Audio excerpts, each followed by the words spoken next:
Now, I ain't one to gossip, but I will bring you the tea. Welcome to Chronicles Speak. Gabrielle Union has been very open about her infertility issues after suffering 8 to 9 miscarriages. She sat down with People magazine to discuss her 3-year journey of trying to get pregnant through the natural way and also through several failed IVF cycles, all of which took a tremendous toll on her body, but being resilient, she refused to give up. She decided to talk about it because there's such a huge stigma of infertility, and she wanted to be a voice for the voiceless.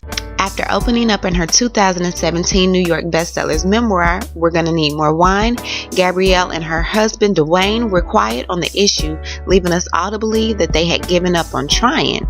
Well, that was far from the case. The couple chose to keep trying, but this time through a surrogate, and they didn't announce anything to the world until the birth of their daughter, Kavia James, who arrived on November 7th. Gabrielle Union took to Instagram posting, "We are sleepless and delirious, but so excited to share that our miracle baby arrived last night via surrogate, and 11/7 will forever be etched in our hearts as the most loveliest of all lovely days." The couple recently let Oprah into their home for their first sit-down interview since the birth of Kavia. In this episode, Gabrielle discussed her never wanting children before in the past until she met her husband and met his kids. I think that you never were even interested in children. No. Until his children. So you fell in love with his boys. Yeah. And that made you want to have children. No, it looked exactly as it is. I saw motherhood and parenthood with very realistic eyes. It looked hard.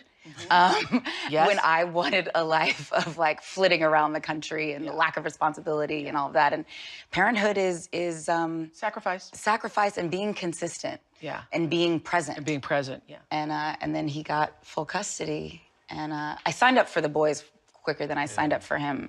Typically, when you're with someone that already has kids, you want to feel the bond of sharing a child with them as well. And obviously, Gabrielle did not feel complete until she was able to give the gift of life.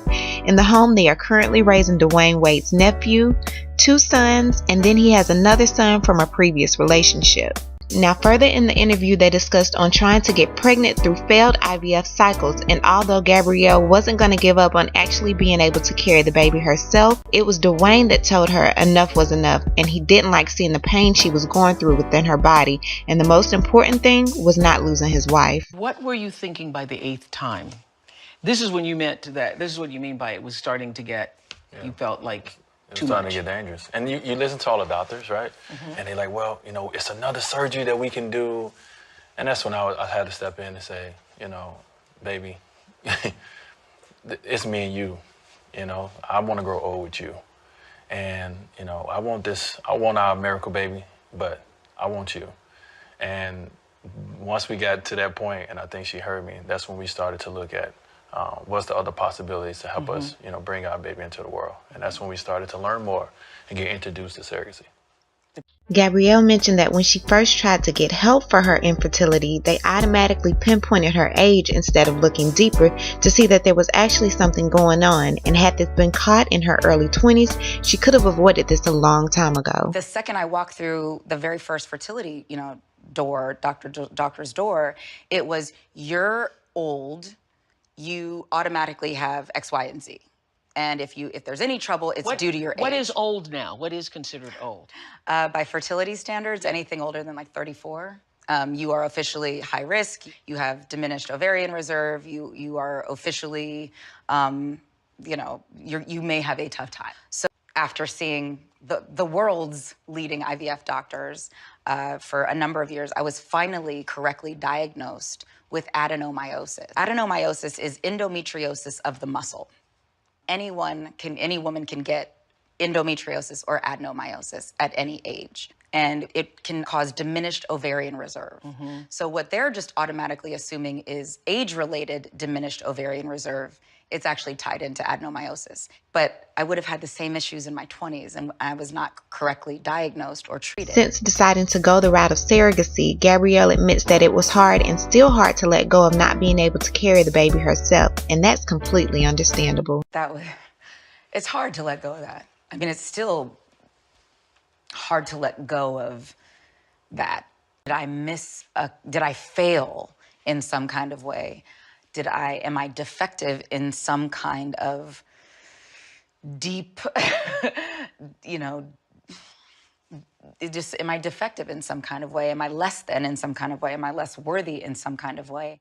They also decided to discuss the trolls, the people that were saying the baby wasn't hers because she didn't carry it, and the people that were also questioning her wearing a hospital gown in the hospital when she didn't actually give birth. Actually needed to look at the comments. So when we were able to come speak with you and have this huge platform, I wanted to figure out, where is the disconnect? Where is the misinformation?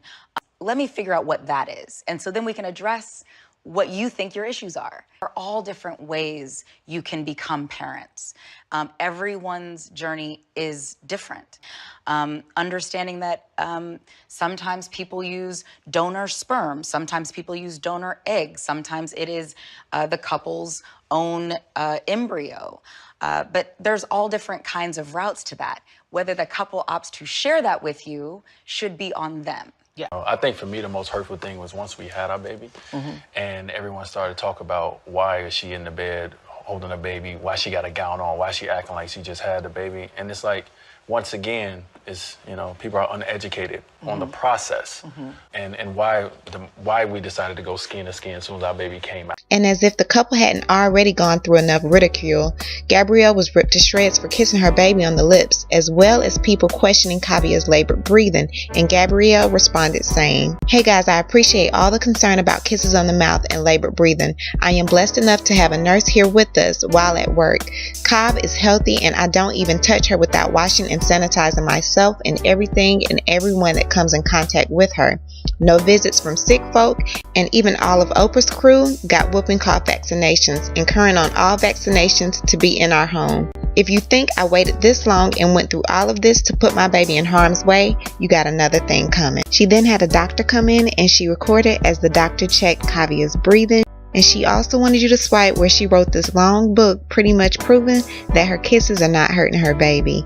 In all honesty, I think maybe she should just keep the baby offline or stop reading the comments, because people are going to continue to come for her. You sound perfect. Absolutely perfect. Clear as a bell. Here's Dr. Kagan. Hi. Your beautiful baby girl sounds perfect, and I don't see any signs of illness whatsoever. Just so that we can 100% reassure the family, I'm going to do a little nasal swab and send her for the RSV test. Gotcha. There is literally zero chance that it will be positive, but I understand that she's happy, but I just want her to be able to enjoy her baby, stay off the internet, and she doesn't have to read any of these comments. What I need you guys to do is let me know what you think about this Gabrielle Union, Dwayne Wade, and Oprah interview, and the new baby Kavia. I think she's absolutely beautiful, and she looks just like her dad. And before you go, don't forget to hit the bell for notifications, like this video, and subscribe, and we'll talk to you guys later. Bye!